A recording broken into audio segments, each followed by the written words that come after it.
그러나 성령의 열매는 사랑과 기쁨과 화평과 오래 참음과 친절과 선함과 신실함과 온유와 절제입니다.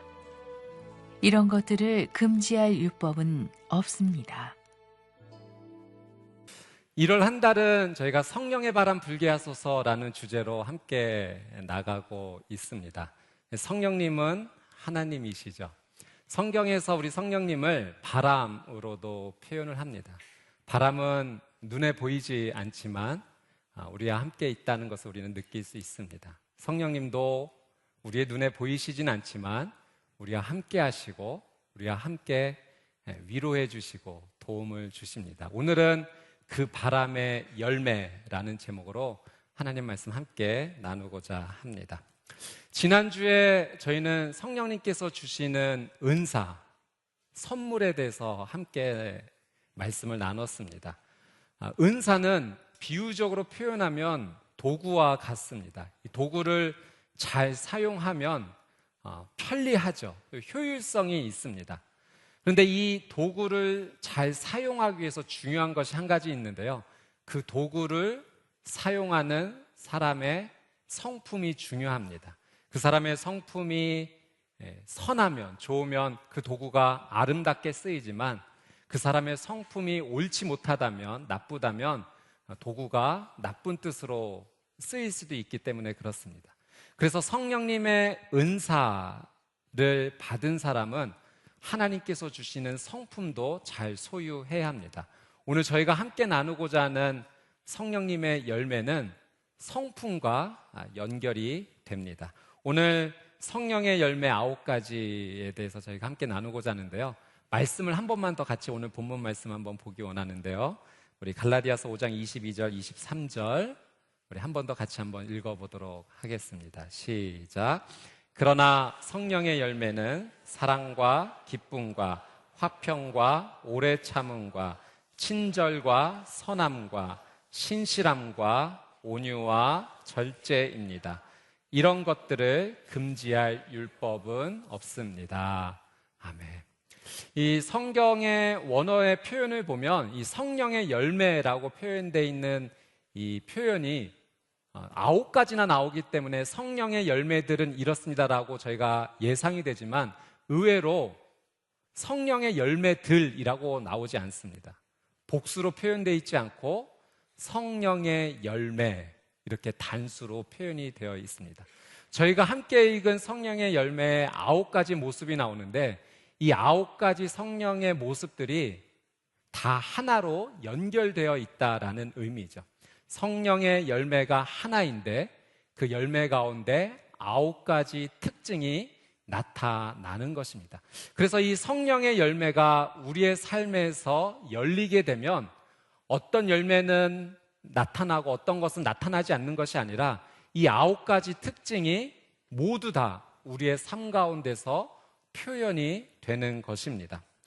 이 성령의 9가지 열매를 보면 이 성령의 9가지의 특징이 하나님께서 가지고 계신 성품이다라는 사실을 우리는 알게 됩니다.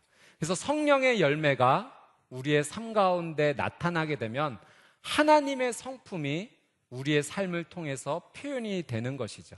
그러니까 저희가 하나님을 닮아가는 것입니다.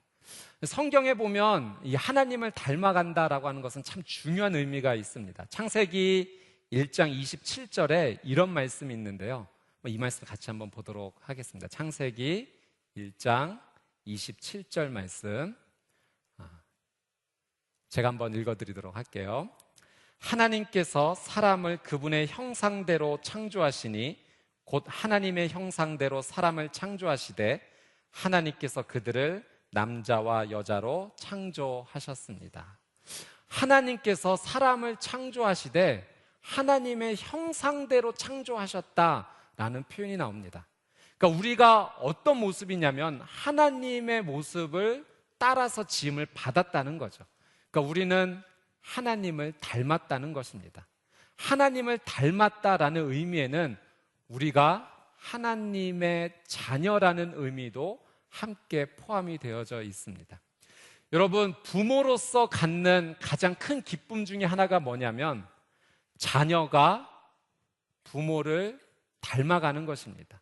부모의 좋은 모습을 자녀가 닮아갈 때 그것은 부모에게 있어서 가장 큰 기쁨 중에 하나죠. 저희 딸이 한 6살 정도 되었을 때였던 것 같습니다. 유치원 다녔을 때였는데요. 하루는 저희 딸이 이렇게 휴지를 휴지통에 이렇게 버리더라고요. 그래서 제가 좀 격려해주고 싶었습니다. 딸, 휴지를 휴지통에 버리고 참 훌륭해. 그랬더니 저희 딸이 저한테 이렇게 얘기하는 겁니다. 아빠, 그렇게 말해주셔서 감사합니다. 제가 너무 깜짝 놀랐어요. 제가 격려해주고 싶었는데 그렇게 감사의 표현을 받으니까 제가 더 놀라게 됐어요. 근데 이 아이가 도대체 이 말을 어디서 배워온 걸까? 가만히 살펴봤더니 엄마가 우리 아이에게 자주 해줬던 표현이에요. 우리 아이가 엄마 고맙습니다 라고 표현했을 때 딸, 그렇게 말해줘서 고마워 이렇게 많이 해줬던 것을 받아두었다가 저한테 이렇게 표현을 해주었던 거죠. 이 자녀가 부모의 좋은 모습을 닮아가는 거 바라보니까 참 기분이 좋더라고요. 하나님께서도 마찬가지세요. 하나님께서 하나님의 좋은 성품을 우리가 닮아갈 때 우리의 아버지 되시는 하나님께서는 그것을 정말로 기뻐하신다라고 한 사실입니다. 왜냐하면 우리가 그분을 닮은, 그분의 형상을 닮은 하나님의 자녀이기 때문에 그렇죠. 오늘 성령의 열매의 첫 번째 특징은 사랑입니다. 오늘 이 9가지의 특징을 짧게 여러분과 함께 나누고 이 성령의 열매가 우리 안에 맺어지기를 원하는 그런 마음을 오늘 이 시간 함께 가져보기를 원하는데, 첫 번째 특징은 사랑입니다. 이 성경에서 가르쳐 주시는 사랑의 의미는요, 우리가 호감 가는 것, 내가 좋아하는 것을 좋아하는 마음을 사랑이라 가르쳐 주지 않고 내가 싫어하는 대상일지라도 그 사람을 내가 받아들일 수 있는 것, 그것이 사랑이다라고 우리에게 가르쳐 주십니다. 그래서 성경에서 가르쳐 주시는 사랑의 방법은 감정으로 하는 사랑이 아닙니다. 감정은 상황에 따라 변하기 때문에 감정으로 하는 사랑은 마찬가지로 상황에 따라 변하게 되죠. 성경에서는 이 사랑의 방법을 시간을 갖고 기다려주는 것, 상대방을 그렇게 사랑을 표현하는 것이라고 우리에게 가르쳐 주십니다. 고린도전서 13장에 보면 이 사랑이 무엇인지를 저에게 가르쳐 주시는데요. 특별히 고린도전서 13장 7절 말씀 같이 한번 읽어보도록 하겠습니다. 사랑은 어떤 것인지 설명해 주는데 같이 한번 읽어볼게요. 시작. 모든 것을 덮어주고 모든 것을 믿으며 모든 것을 바라고 모든 것을 견딥니다. 하나님께서 가르쳐 주시는 사랑은요, 시간을 갖고 상대방을 기다려주는 겁니다. 참아주는 거예요. 기다려주면서 덮어주는 거죠. 기다리면서 소망을 갖는 것입니다. 기다리면서 견뎌주는 것이죠. 하나님께서 우리를 그렇게 사랑해 주신 거예요. 우리가 하나님 원하시지 않는 정반대 모습으로 하나님 마음을 아프게 해도 하나님은 우리를 시간을 갖고 기다려 주셨어요. 만약 우리가 행동한 대로 죄의 결과를 바로 나타내 주셨다면 아마 우리는 이 자리에 서 있지 못했을 것입니다. 그러나 하나님은 참고 기다려 주셨고 인내해 주셨죠. 그것이 하나님의 사랑의 방법입니다. 하나님께서 가르쳐 주신 이 사랑을 우리가 보고 배운다면 우리의 삶 속에서도 우리도 그렇게 사랑할 수가 있습니다. 저는 여러분의 삶 가운데 하나님의 사랑이 나타나게 되기를 주님의 이름으로 축복합니다. 성령의 열매 두 번째는요, 기쁨입니다. 이 기쁨의 열매가 우리의 삶 가운데 나타날 때 이런 특징이 있습니다. 이런 현상이 일어나게 되는데요. 로마서 12장 15절 말씀 한번 읽어보겠습니다. 시작. 기뻐하는 사람들과 함께 기뻐하고 우는 사람들과 함께 우십시오. 우리 삶 가운데서 기쁨, 하나님이 주시는 기쁨이 나타나게 되면 우리는 이 기쁨을 통해서 상대방을 공감할 수 있게 됩니다. 누군가 정말 기쁜 일이 일어났을 때 그 사람과 함께 기뻐해 줄 수 있어요. 그 사람의 일을 진심으로 축하해 줄 수 있고 격려해 줄 수 있고 감사할 수 있습니다. 또 슬픔 가운데 있는 사람들도 공감해 줄 수 있죠. 그 사람의 아픔을 진짜 내 아픔처럼 느끼고 그 사람을 함께 위로해 줍니다. 정말 신기한 것은 공감하고 위로해 줄 때 그 슬픔이 정말 위로를 받게 되는 거죠. 그것이 공감이 주는 치료의 능력입니다. 누군가가 오늘 날씨 참 좋네요 라고 이렇게 표현했을 때 반응하지 않고 공감해 주지 않고 그냥 무덤덤하게 이렇게 지나간다면 의미 없는 말이 흘러갈 것입니다. 그러나 그렇죠, 오늘 날씨 정말 참 좋은 것 같아요, 오늘 기분 좋은 일이 생길 것 같아요 라고 이렇게 공감해주고 반응해주면 그 기쁨이 서로에게 나눠주고 전염이 되는 것입니다. 공감의 이 방법이 있습니다. 제가 김지윤 소장님 책에서 읽었던 내용인데 참 재미있었어요. 보통 남성과 여성이 이렇게 함께 대화를 할 때 남성이 현저하게 공감 능력이 많이 떨어진다고 합니다. 보통 이렇게 대화를 한다고 하죠. 오빠, 나 서울역에서 미선이 만났어. 그래서 차 마셨어? 아니. 다음에 만나기로 했어? 아니. 그럼 뭐야? 뭐긴 뭐야, 그냥 만났다는 거지. 보통 이런 대화가 이루어진다는 거죠. 전혀 대화 속에서 어떤 공감이 일어나지 않고 있습니다. 그래서 우리 소장님이 남자가 하지 말아야 될 금기어가 4가지 있다라고 말하더라고요. 첫 번째는 그래서 결론은, 두 번째 빨리 말해, 세 번째 그게 다야, 네 번째 그건 이것 때문이잖아. 이런 말 절대 하시면 우리 형제님들 안 된다고 합니다. 공감하는 말이 아니라는 거예요. 공감할 수 있는 마법의 4가지 단어가 있습니다. 첫 번째 정말, 두 번째 웬일이야, 세 번째 진짜, 네 번째 헐. 요것만 해주시면, 대화 속에 요것만 섞어주시면 공감이 되는 거예요. 예를 들면 이런 거죠. 오빠, 서울역에서 미선이 만났다. 정말? 웬일이야. 그러니까 웬일이야. 신기하지?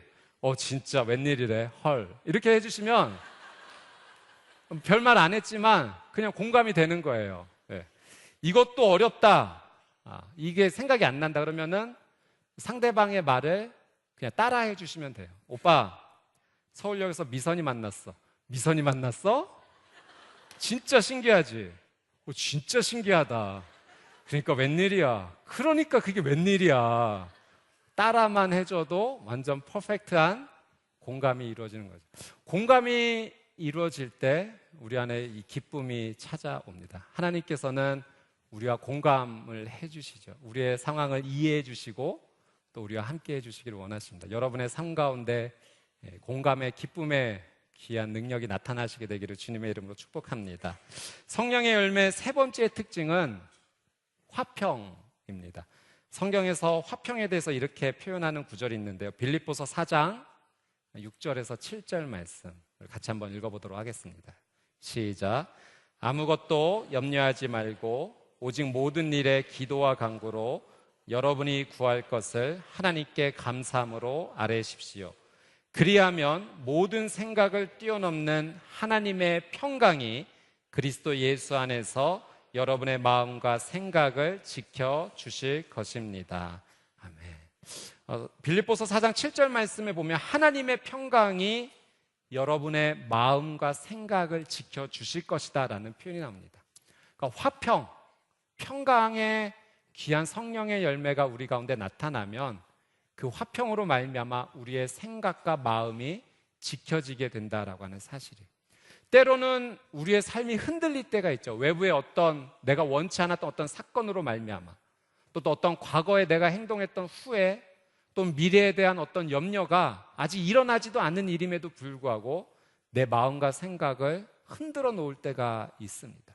그때 좌절이 찾아오고 두려움이 찾아오기도 하죠. 그러나 성령의 열매인 이 화평의 열매가 우리의 삶 가운데 나타나면 하나님께서 우리의 마음과 생각을 지켜주신다라고 약속해 주십니다. 그래서 이 화평의 성품은요, 하나님을 향한 고백과 관련이 있습니다. 우리가 하나님을 향해 고백할 때 하나님, 현재 내 앞에 이런 문제와 어려움이 있는 것이 사실입니다. 그런데 저는 믿습니다. 하나님께서 이 문제보다, 이 어려움보다 훨씬 더 크신 하나님이시고 더 위대하신 하나님임을 저는 분명히 고백합니다 라는 귀한 믿음을 올려드릴 때 우리 가운데 하나님께서 주시는 화평의 은혜가 찾아오는 거죠. 여러분, 우리의 삶 가운데 어려움이 없을 때가 없습니다. 항상 어려움이 있고, 그리고 나를 힘들게 하는 많은 요소들이 있죠.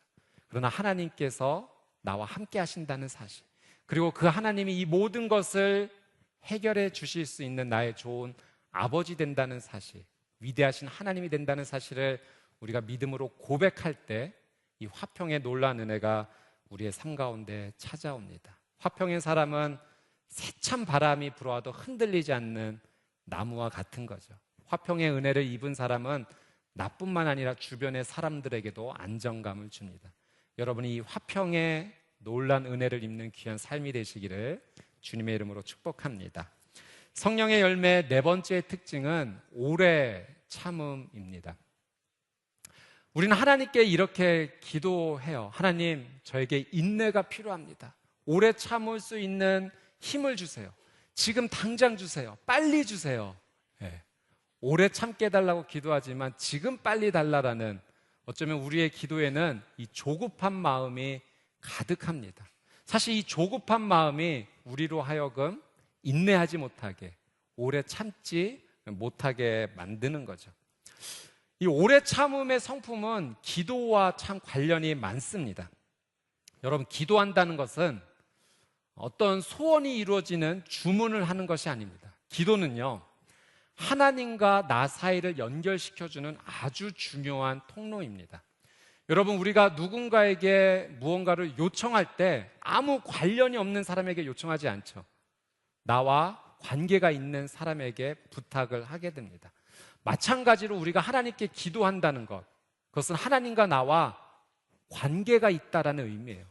하나님이 나와 전혀 상관없는 분이 아니라 나와 아주 중요한 관계를 맺는 분이다라는 의미가 담겨져 있죠. 어떤 관계인가요? 우리는 기도할 때 하나님을 아버지라고 표현합니다. 아버지와 자녀의 관계로서 하나님 앞에 기도하는 거예요. 우리가 아버지 되는 그 하나님 앞에 기도할 때 하나님께서는 우리에게 인격적으로 반응을 해주세요. 우리에게 답을 주신다는 겁니다. 그 기도 요청에 대한 답을 우리에게 주시는데요, 모든 기도의 요청에 대해서 하나님께서 예스라고 대답해 주시지는 않습니다.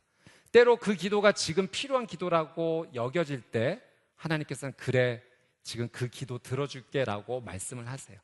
그러나 지금 그 기도가 당장 이루어지는 것이 나에게 유익이 되지 않는다 할 때는 No, 아니야, 지금은 아니야 라고 말씀하실 때가 있다는 거죠. 예를 들면 저희 자녀들이 칼 주세요 라고 할 때 그 칼을 아직 다룰 줄 아는 능력이 안 되는데 그 칼을 주는 것은 오히려 자녀에게 해를 줄 수 있는 거 아니겠습니까? 그래서 충분히 다룰 수 있을 때 허락을 해주는 거죠. 그래서 하나님께서는 우리의 기도에 노라고 대답할 수 있다는 사실을 우리는 알고 있어야 됩니다. 그리고 세 번째로, 때로 하나님께서는 우리의 기도에 잠깐만 기다려라고 말씀하실 때가 있어요. 그 기도에 응답해 줄 것이지만, 그 요청에 반응해 줄 것이지만 가장 좋은 때 하나님께서 허락해 주신다라는 응답입니다. 그래서 우리는 이 하나님께 기도할 때 오래 참음의 성품을 가지고 하나님 앞에 나가는 거예요. 그 하나님은 나에게 좋은 아버지라는 사실을 믿음으로 고백하고, 또 나의 이 요청, 기도에 대해서 하나님께서 가장 적합할 때 나에게 응답해 주신다는 믿음을 가지고 오래 참음의 성품을 가지고 하나님 앞에 나아가는 겁니다. 그래서 오래 참음의 성품을 가지고 있는 자에게는 하나님께서 적합한 때 가장 아름다운 열매들을 주시죠. 저는 여러분의 귀한 삶, 기도의 거룩한 삶과 오래 참음의 성품을 통해서 귀한 하나님 주시는 은혜를 맛보시게 되기를 주님의 이름으로 축복합니다. 성령의 열매 다섯 번째 특징은 친절입니다. 개역개정 성경에서는 자비라고도 표현을 했습니다. 같은 단어죠. 이 친절이라고 하는 한자어 단어를 이렇게 가만히 살펴보니까 가까울 친, 그리고 끊을 절이라는 의미가 담겨져 있어요. 그러니까 여러분, 친절이라고 하는 것은 가까워지는 거예요. 그러나 때로는 끊어줘야 될 것은 끊어주는 것도 친절입니다. 그 부모님과 자녀의 관계를 생각해 보니까 맞는 것 같아요. 우리 부모님은 자녀에게 한없이 가까이 선한 마음으로 항상 동행해 주지만 그 자녀에게 도움이 되지 않는 것 같다라고 한다면 어떤 것은 끊어주기도 합니다. 이것이 진짜 부모님이 자녀에게 갖는 친절의 사랑의 마음이죠. 하나님께서도 우리에게 참 친절하세요. 그래서 우리 상황에 가장 좋은 것을 우리에게 가까이 주시기도 하시고 때로는 끊어 주시기도 합니다. 이 친절의 성품은 다른 사람을 가족처럼 여기는 성품입니다. 그래서 다른 사람을 대할 때 남처럼 여기는 것이 아니라 정말 가까운 가족처럼 품어주는 것이죠. 그래서 성경에서는 이 친절의 삶을 통해서 우리가 이런 삶을 살 수 있다라고 가르쳐 주시는데요. 에베소서 4장 32절 말씀 같이 한번 읽어보도록 하겠습니다. 시작. 서로 친절하고 인자하며 하나님이 그리스도 안에서 여러분을 용서하신 것처럼 서로 용서하십시오. 여러분, 친절한 삶을 살아가다가 결국 나중에 맺히는 열매가 무엇인가? 용서라는 거예요. 그러니까 가장 좋은 친절은 용서입니다. 상대방의 허물까지도 이해하고 받아들이는 친절, 그것이 용서인 거죠. 하나님 우리에게 정말 친절하지 않으십니까? 내 모든 죄와 허물까지도 이해해 주시고 용서해 주셨어요. 그리고 내가 하나님의 나라에 들어갈 수 있도록 그 놀라운 은혜를 우리가 근데 친절로 베풀어 주신 것입니다. 여러분도 그 하나님을 닮아서 주변 분들에게 친절하고 용서하는 귀한 삶이 이루어지시게 되기를 주님의 이름으로 축복합니다. 성령의 열매 6번째 특징은 선함입니다. 이 선함은요, 착한 행동을 의미합니다. 도움이 필요한 사람, 어려움이 있는 사람에게 실질적인 도움을 주는 거죠. 성경에 보니까 이 착한 행동을 했던 대표적인 한 사람을 만날 수가 있는데요. 고넬료라고 하는 사람입니다. 성경을 한번 볼게요. 사도행전 10장 31절입니다. 하나님께서 고넬료에게 이렇게 말씀해 주셨어요. 같이 한번 읽어볼게요. 시작. 고넬료야, 하나님께서 내 기도를 들으셨고 내가 가난한 사람들에게 베푼 것을 기억하고 계신다. 이 고넬료는 이탈리아 군대 장군이었습니다. 100명의 부하를 둔 사람이었어요. 이방인이었지만 하나님을 믿는 사람이었어요. 그래서 하나님의 뜻대로 믿음 생활을 했고, 그리고 주변에 가난한 사람들을 잊지 않고 도와주는 역할을 참 많이 했었습니다. 근데 하나님께서 이 고넬료를 격려하고 칭찬해 주시면서 고넬료야, 네 기도를 하나님께서 들으셨고 그리고 네가 가난한 사람들 도와주었던 것 하나님 기억하고 계신단다. 그러니까 하나님께서는요, 우리가 선한 행동, 어려운 사람을 그냥 지나치지 않고 도와주는 것을요 보고 계신다는 거예요. 기억하고 계신다는 거예요. 이사야 58장 말씀에 보니까 하나님께서 이런 말씀 주셨어요. 네가 헐벗고 가난한 사람들 도와주면 너와 너의 자녀는 내가 책임져 줄게 라는 말씀이 있습니다. 그러니까 하나님께서는 우리가 착한 행동하기를 원하세요. 선한 행동하기를 원하세요. 그리고 그 선한 행동을 잊지 않으시고 우리에게 갚아주신대요. 네가 어려운 사람 도와주었듯이 너와 너의 가족, 너의 자녀는 내가 책임져 줄게. 하나님께서 말씀해 주십니다. 하나님께서 권면해 주신 이 착한 행동, 여러분의 삶 가운데 이루어져서 하나님께서 갚아주시는 귀한 은혜 경험하시게 되기를 주님의 이름으로 축복합니다. 성령의 열매 7번째 특징은요, 신실함입니다. 이것은 충성이라는 단어로도 함께 사용됩니다. 그리고 놀랍게도 이 단어는요, 믿음이라는 단어를 사용할 때도 함께 사용되어지는 단어입니다. 그러니까 여러분, 충성은 무엇인가? 믿음의 대상을 끝까지 지켜나가는 것이 충성입니다. 신실함이에요. 믿음을 끝까지 견고하게 세워나가는 것, 그것이 충성, 신실함이라는 거죠. 하나님이 이 충성의 성품을 참 좋아하세요. 고린도전서 4장 1절 2절 말씀을 보니까 이와 같이 사람들은 우리를 그리스도의 일꾼이요 하나님의 비밀을 맡은 사람들로 봐야 합니다. 그리고 맡은 사람들에게 요구되는 것은 그들의 신실함입니다. 그러니까 하나님께서는 우리에게 충성, 신실한 모습을 요청하세요. 하나님의 그런 모습을 우리가 담기를 원하시는 거죠. 신실한 사람은 변함이 없지 않습니까? 늘 그 자리에 있습니다. 여러분, 충성이라는 이 한자어 단어를 보니까요, 이 한자어 단어도 참 의미가 있는 것을 보게 됩니다.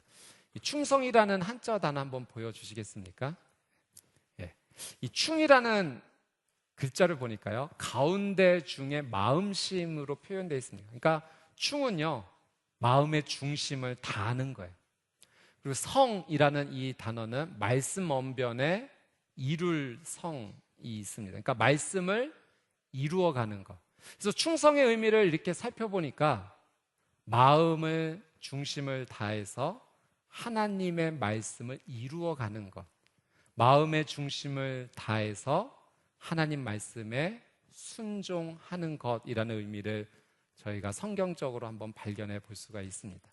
하나님께서는 우리가 충성된 삶을 살기를 원하세요. 마음을 다해서, 중심을 다해서 하나님 말씀대로 살아가는 바로 그런 삶입니다.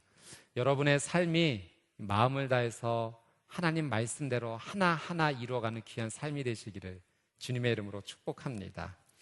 성령의 열매 8번째 특징은요, 온유입니다. 온유는 말 그대로 부드럽고 따뜻함, 그런 의미가 담겨져 있죠. 근데 원어의 이 온유의 의미를 살펴보니까 이런 의미가 담겨져 있습니다.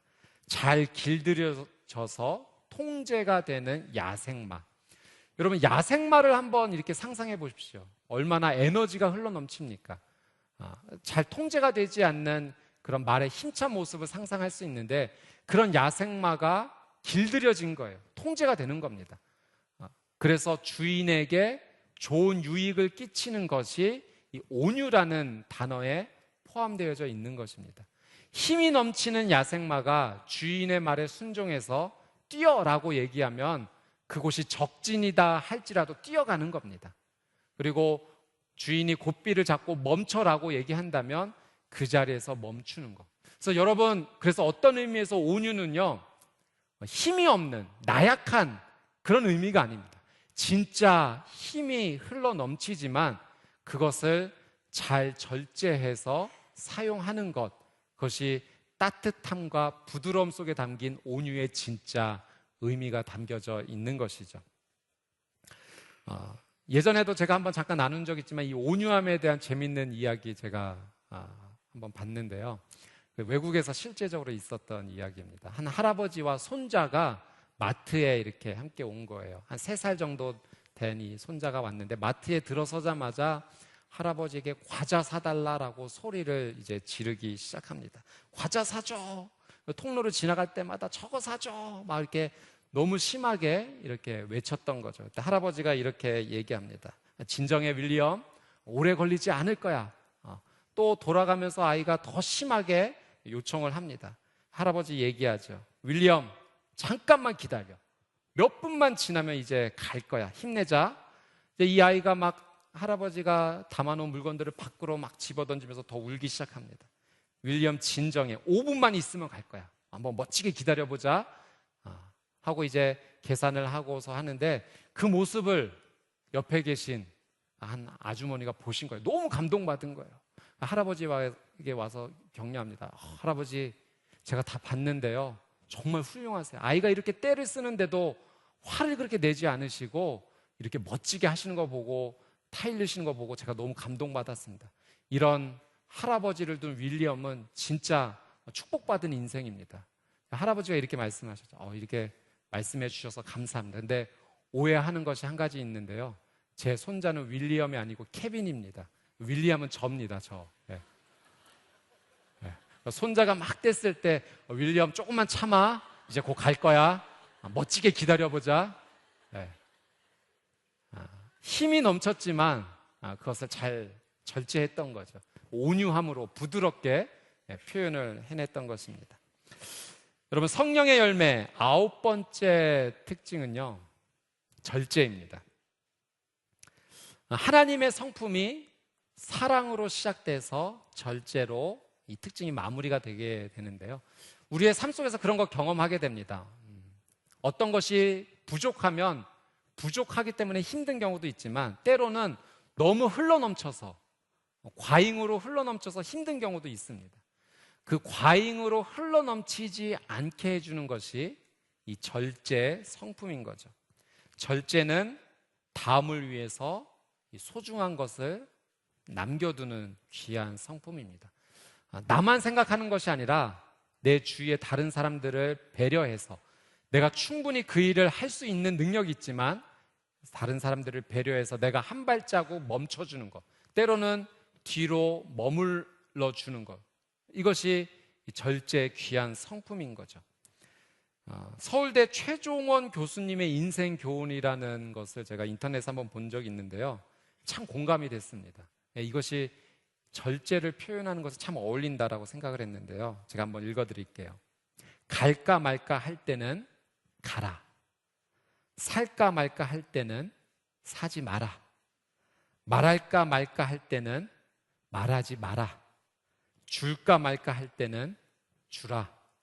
먹을까 말까 할 때는 먹지 마라. 절제에 어울리지 않습니까? 우리는 항상 이거 먹을까 말까 고민하게 될 때 자꾸 먹게 되죠. 절제하지 못하고. 근데 먹지 않는 것. 여러분, 넘치지 않도록 하기 위해서 내 삶을 내가 스스로 한번 조절해 보는 것, 뒤로 물러서는 것, 이것이 귀한 절제의 성품입니다. 저는 여러분의 삶 가운데 이 성령의 열매의 9가지 귀한 특징이 여러분의 삶 가운데 귀하게 흘러넘치게 되기를 주님의 이름으로 축복합니다. 여러분, 이 성령의 9가지 열매의 특징을 저희가 살펴보았는데요, 이 열매의 중요한 의미 한 가지가 있습니다. 이 열매라는 것은 내가 노력한다고 해서 사실 열리는 것이 아니라는 거예요. 열매는 맺혀지는 거죠. 그래서 여러분, 이 성령의 열매를 내가 수련을 한다, 노력을 한다, 그렇게 해서 얻을 수 있는 것들이 아닙니다. 성령의 열매는 하나님께서 열리게 해 주시는 거예요. 성령님께서 우리의 삶 가운데 찾아오셔서 우리의 삶을 그분께 맡겨드릴 때 성령님께서 우리의 삶을 통해서 그 열매가 열리게 해 주신다는 거죠. 제가 오늘 아침에 이제 교회 출근을 할 때 한 새벽 5시에 나오게 됐습니다. 그래서 그때 나오니까 밖이 너무너무 이제 깜깜하죠. 운전을 하면서 왔는데 불현듯 그 깜깜한 곳을 운전하면서 제가 아주 어렸을 때 초등학교 한 3학년, 4학년 때 기억이 갑자기 떠오른 거예요. 근데 어떤 일이 있었냐면 제가 여동생을 데리고 이제 할아버지 댁에 이렇게 저녁에 가게 됐는데 버스를 타고 정류장에서 내려야 됐는데 그곳에서 내리지 못하고 한 정거장을 더 가게 된 거예요.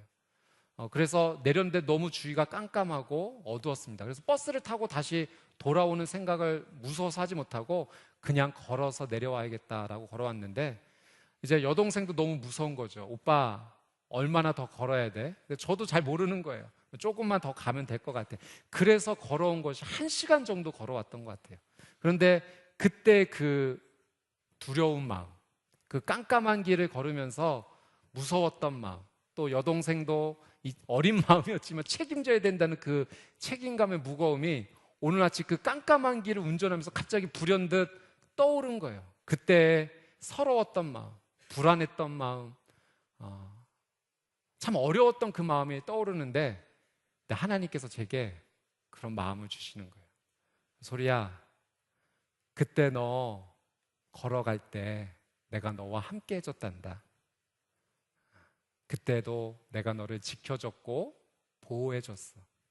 오늘도 내가 너와 함께 할 거고 너 지켜줄 거고 보호해 줄 거야. 그 마음이 오늘 교회에 오면서 들면서 하나님께 참 감사했습니다. 그리고 돌아보니까요, 내가 오늘 여기 서 있는 게 기적이더라고요. 가끔 그런 생각했어요. 내가 잘해서 여기까지 왔지. 근데 아니었어요. 하나님께서 다 주셨던 거예요. 돌아보니 입을 옷도 있고 먹을 음식도 있고 사랑하는 가족도 있게 되었어요. 하나님께서 다 주신 거예요. 사랑하는 여러분, 하나님께서 우리에게 주세요. 그분이 우리에게 성령의 열매를 주시는 분이세요.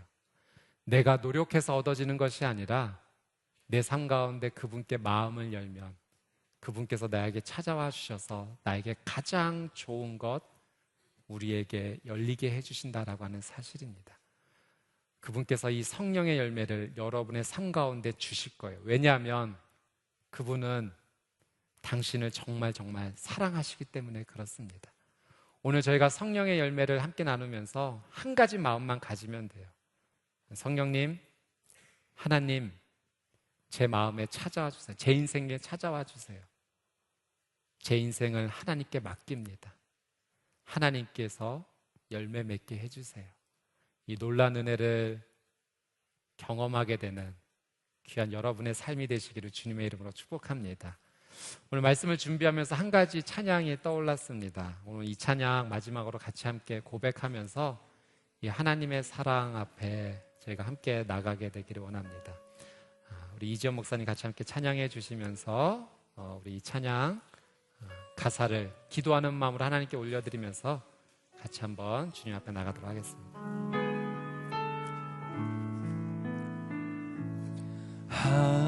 하나님의 사랑을 사모하는 자, 하나님의 평안을 바라보는 자, 너의 모든 것 창조하신 우리 주님이 너를 얼마나 사랑하시는지 하나님께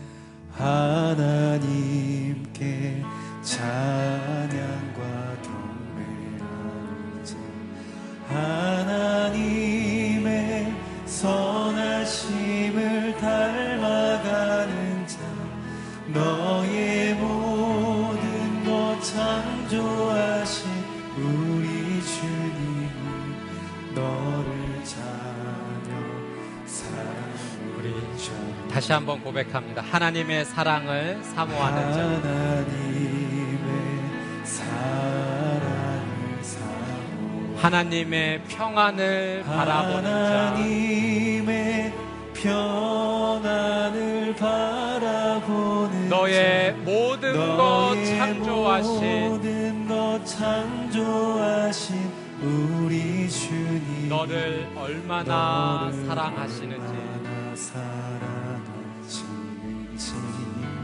하나님께 찬양과 경배하는 자, 하나님의 선하심을 닮아가는 자, 너의 모든 것 창조하신 우리 주님 너를 자녀 삼으셨네. 하나님 사랑의 하나님 사랑의 눈으로 너를 어느 때나 바라보시고 하나님 인자한 귀로서 언제나 너에게 기울이시니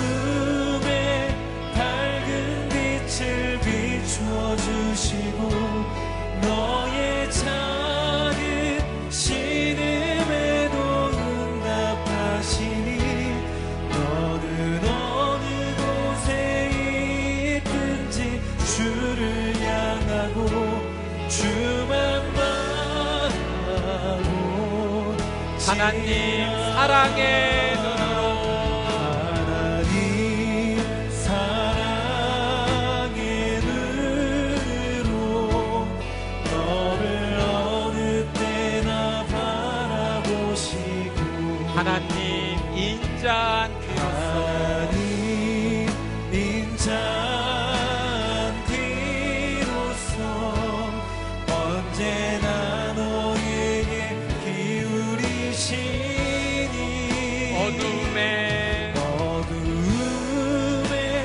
밝은 빛을 비춰주시고 너의 작은 신음에도 응답하시니 너는 어느 곳에 있든지 주를 향하고 주만 바라보 어둠에 밝은 빛을 비춰주시고 어두움에 밝은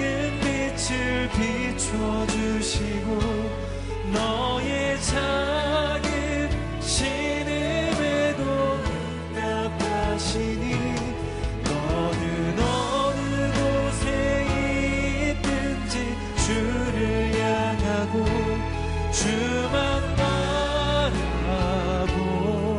바라보지라.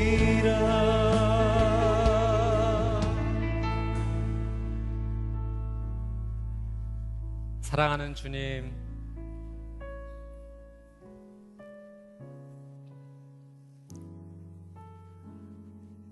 내 인생이 어떡하다 여기까지 왔을까? 좌절되는 이유와 실망스러운 이유들이 너무 많아서 힘들고 눈물 나고 걱정되는 일이 한두 가지 아님을 보며 좌절의 파도가 너무나 크게 밀려옵니다. 그러나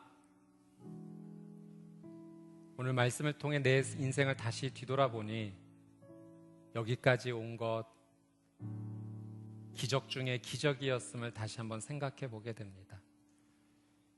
하나님, 내 인생 여기까지 오는 것 내가 조정해 보려고 너무나도 애를 많이 썼지만 한계가 있음을 절감했습니다. 이제 내 인생의 조정대를 성령님께 맡겨드립니다. 성령님, 내 인생을 맡아주십시오. 내 인생을 이끌어 주십시오. 어제까지 내 인생의 열매를 맺고자 내가 노력했다면 이제는 성령님께서 내 인생의 열매를 맺어 주십시오. 성령님의 열매를 내 인생 가운데 열리게 하셔서 하나님을 닮은 자녀로서 하나님의 자녀의 정체성을 가지고 주님 앞에 나아가는 귀한 삶이 되게 하여 주옵소서. 모든 것 하나님께서 주셨습니다. 감사합니다. 하나님께 감사하며 주님 앞에 기쁨으로 나가는 귀한 삶이 되게 하여 주옵소서. 오늘 이 자리에 회복의 은혜가 필요하신 우리 성도님들 계십니다. 성령님 친히 찾아가 주셔서 위로해 주시고 눈물을 닦아 주시고 하나님의 놀라운 은혜로 함께하여 주시옵소서. 감사드리며 예수 그리스도의 이름으로 기도드리옵나이다.